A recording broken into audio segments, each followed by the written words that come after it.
Bonjour et bienvenue dans le podcast Démesuré, votre dose de boost entrepreneurial pour bien vivre l'entrepreneuriat au quotidien. Je m'appelle Marjorie et je suis ancienne gestionnaire de clientèle en banque. Il y a quelques années, je me suis échappée des agences bancaires pour vivre librement, me réaliser à travers ma créativité et devenir ce dont j'avais toujours rêvé, chef d'entreprise sur le web.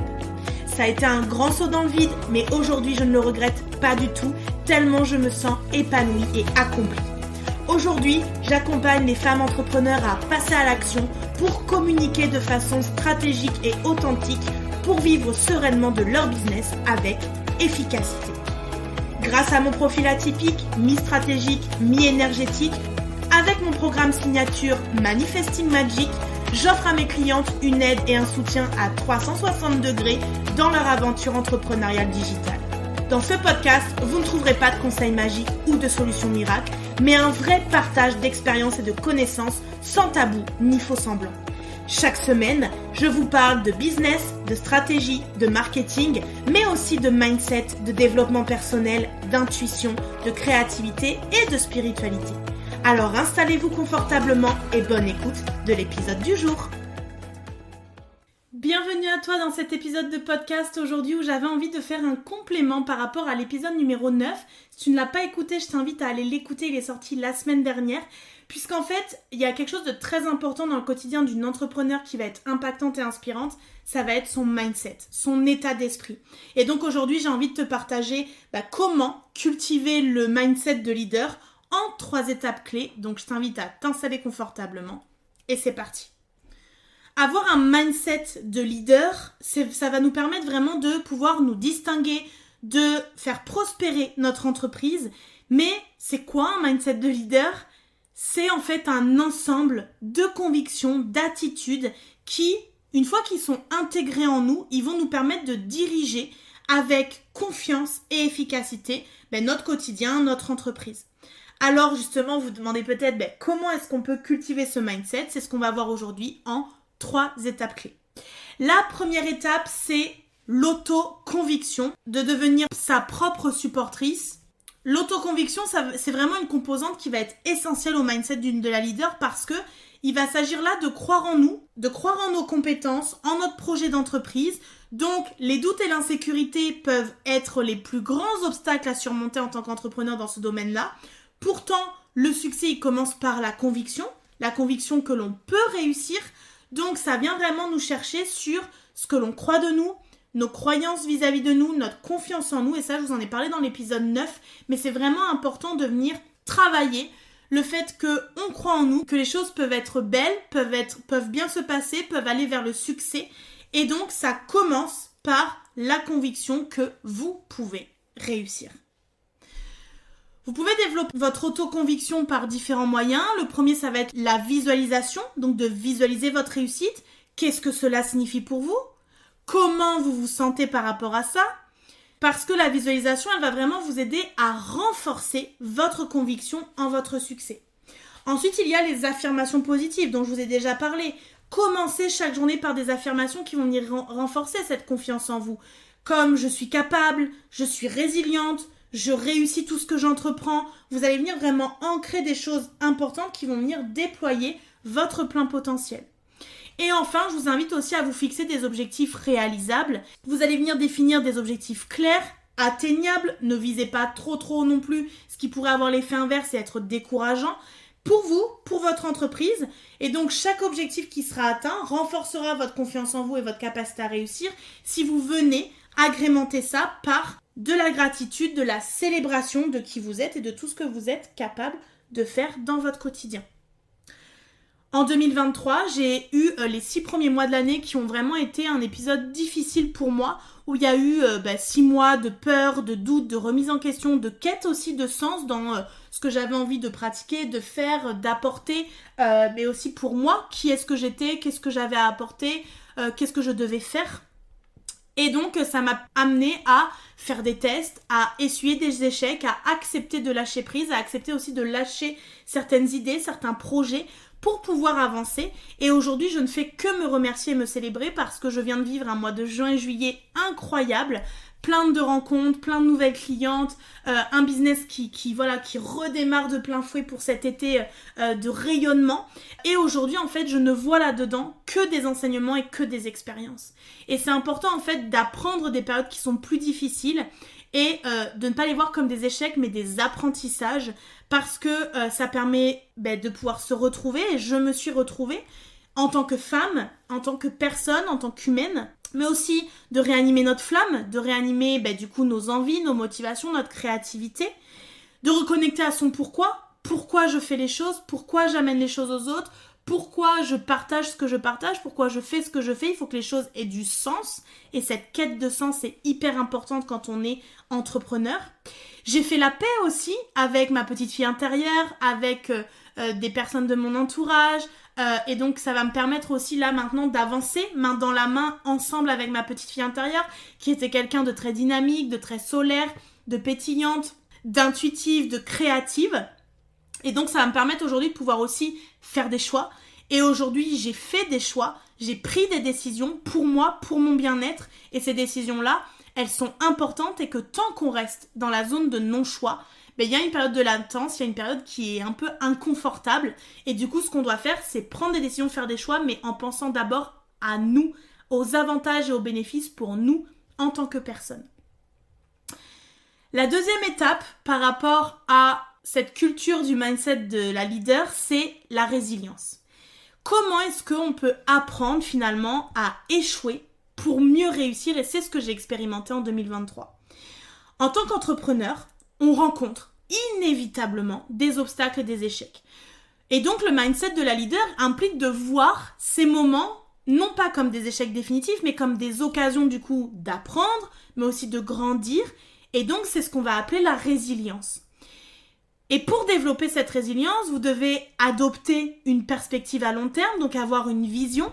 Les échecs sont temporaires la plupart du temps, donc en gardant notre vision en tête sur le long terme, on va pouvoir voir ces échecs comme des étapes sur le chemin de notre réussite, comme si sur notre chemin où on est en train de marcher, il y avait des cailloux, des galets, quelque chose à sauter, à enjamber.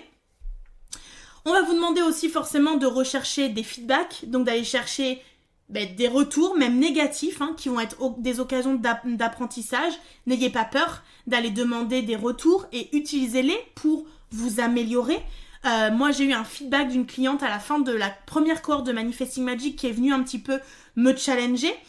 J'ai eu une note de 6 sur 10 et c'est une note que j'ai vraiment trouvée dure versus finalement le lien qu'on avait et l'accompagnement personnalisé que j'ai pu avoir pour elle. Et donc, je suis allée lui poser des questions supplémentaires par email parce qu'il y avait vraiment un sentiment d'incompréhension pour moi. Et finalement, cette cliente n'avait pas vraiment fait de vagues pendant 9 mois. J'avais répondu à tous ses désirs, à toutes ses demandes, à toutes ses questions, que ce soit en jour, en soirée, en week-end, en semaine. On avait fait toutes nos séances one-to-one enfants ensemble, ça s'était super bien passé. Et parfois, je me suis oubliée là-dedans. Parfois, j'ai vraiment fait pour ma cliente, pour mes clientes, pour les amener au meilleur niveau et leur apporter le maximum. Et là-dedans, je me suis oubliée. Et finalement, ce que j'en ai appris, c'est qu'il fallait tirer quelque chose. Des feedbacks que l'on demande, qu'ils soient positifs, négatifs, peu importe. Mais on doit en apprendre quelque chose en tant que leader et pour amener quelque chose de nouveau à notre mindset. La première chose, c'est que c'est venu travailler ma blessure d'injustice sur ce que je trouvais injuste dans cette situation. Et donc, c'est venu chercher des choses dans mon enfance. Donc, ça m'a permis, moi, de grandir, de m'élever encore plus et d'être encore plus une leader inspirante. Ça m'a demandé aussi de travailler sur je donne toujours plus pour en fait être aimée. Et finalement, je donne parce que ça me fait plaisir, mais je n'attends pas de retour. Ça m'a demandé aussi de remettre un cadre pour moi, mais aussi pour mes clientes. Donc, de donner les règles du jeu qui sont claires sur ma présence, les échanges, les horaires d'ouverture de mon entreprise, les débordements qu'il peut y avoir et de vraiment donner, mais en se respectant, en respectant les soirées avec la famille, en respectant les week-ends, en respectant les moments pour soi et le reste du temps être pleinement là pour elle. Ça m'a amené aussi à prendre la décision de faire un questionnaire de départ à mes clientes dans mes accompagnements parce qu'en fait, je veux leur montrer par ce questionnaire leur évolution parce que bien souvent, elles oublient qui elles deviennent, elles oublient ce qu'elles apprennent et c'était clairement le sujet autour de ce feedback de cette cliente.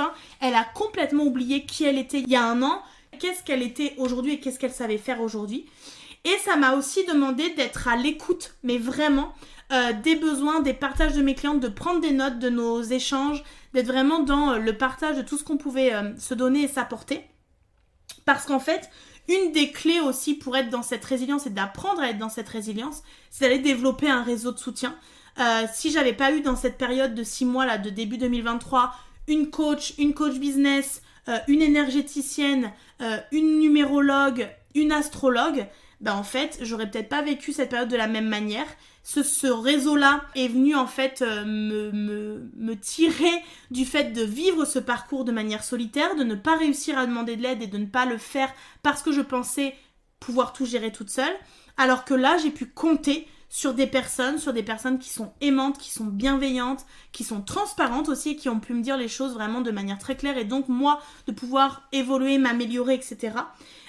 Et du coup de me permettre d'être en fait très résiliente face à tous les défis que j'ai rencontrés dans ce début d'année. Et du coup la troisième étape qui va être celle qui va vraiment nous permettre de comprendre les choses pour mieux diriger, c'est l'empathie et cette écoute active dont je viens de te parler. Un bon leader, il ne se contente pas de diriger. Il écoute, il essaye de comprendre les besoins, les désirs de ceux qu'il sert. Donc nous, en fait, moi je travaille avec la clientèle cible émotionnelle. C'est d'être à l'écoute des émotions, de questionner régulièrement.